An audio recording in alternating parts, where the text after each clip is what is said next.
Here from GameInProgress.net, and I'm with Eka right now, who is part of Uber Entertainment and making Super Monday Night Combat. How you doing, man? It's great, and I've just played this amazing game already, and trust me, it was hard. It was hard. Just tell me something. For people unfamiliar with the series, can you tell us what's the game about? So the game is a cross between a shooter and a Dota type game. It's more of a strategy. It's a shooter first, so you can get in, press the button, do damage, but then there's a lot of leveling up and upgrading like a Dota type game. There's skills involved, there's different levels. We have 15 different characters to choose from, and it's a free-to-play game as well. So we tend to update it every week, and you can jump in and play. Yeah. From what I've noticed, it's also really different from Dota, because it's more like a like more of a overhead view when you're playing regular Dota, and this one's more, you're right as we have gameplay right here. You're more like third-person shooter than, well, hack and slash as it is. Right.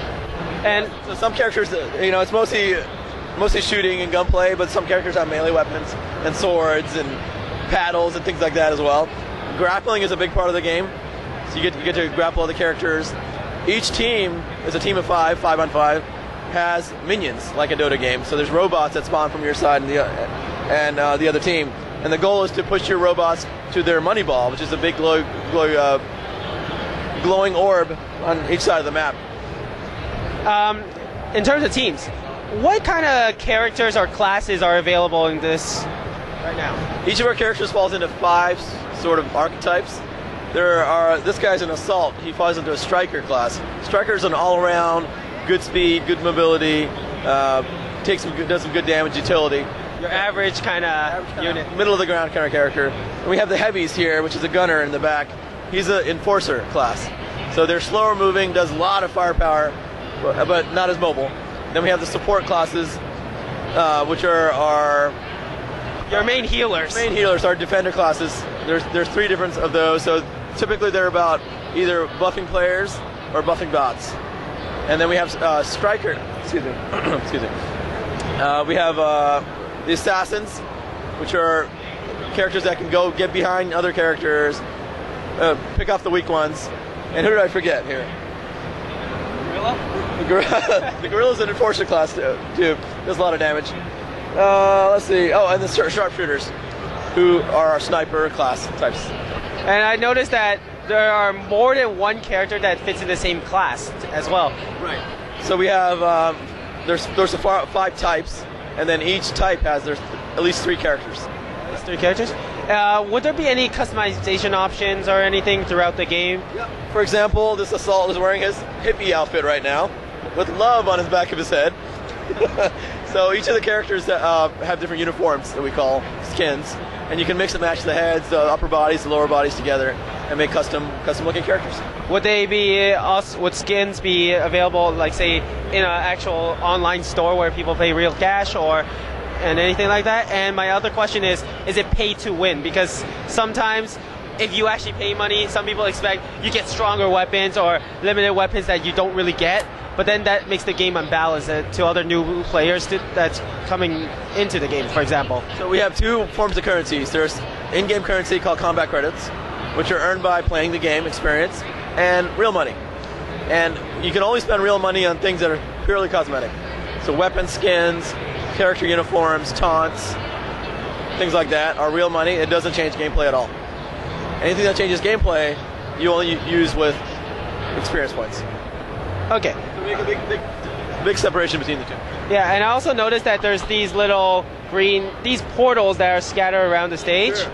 And apparently you're supposed to use money, you get some ability that, not very sure what they do, but... Right. So those are called hazards.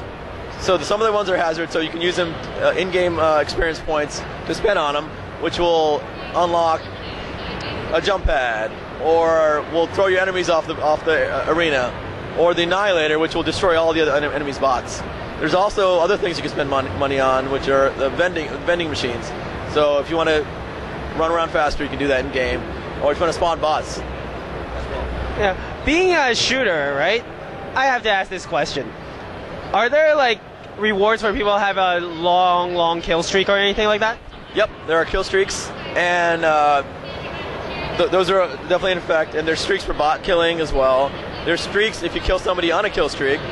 So I mean, there's all sorts of bonuses. There's one of the characters can flatten you, pancake, which is hard to do since the lethality is a little lower in our game. So if you can do that, that's a kill streak. Headshots, there's money bonuses for that as well. So there's still that comedy element that's from the original Monday Night Combat. Yes, for sure, and we've expanded on that with the gorilla in a suit and a monocle, the rocket skating girl, Megabeth. So we like the humor is, I think, what's the coolest thing about the game. I believe it's like something that comes back from the original. So as long as it's there, I believe it's probably going to do pretty well as it is. That's our hope. So far, so good. We've been in a closed beta for the last about 28 weeks. We update every week. We're on patch 32. Sometimes we patch twice. So we're going to keep adding things and refining it until then we'll eventually open it up for everybody.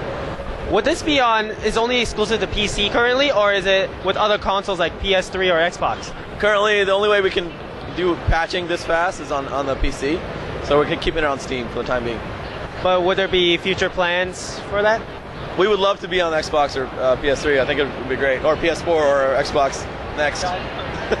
God knows what name they decide. Right. And also, would there be like future DLC content, like new characters, new skins, new weapons, new looks, new maps, and so on? So our game's a little different that way because we update it every week. So for PAX, we just added a new character. So instead of doing DLCs, we just keep adding new content as we go, and all that stuff's free to play. That's great. And when can we expect this game to be coming out? We don't have a release date yet, but probably in a couple months' time. So you're saying around the end of this year? Yes, for sure. So, and then again, because it's a service, we'll just keep adding to it and editing it, adding more characters, more weapons, more maps, and customization. All right. Thanks, Eka. You're welcome.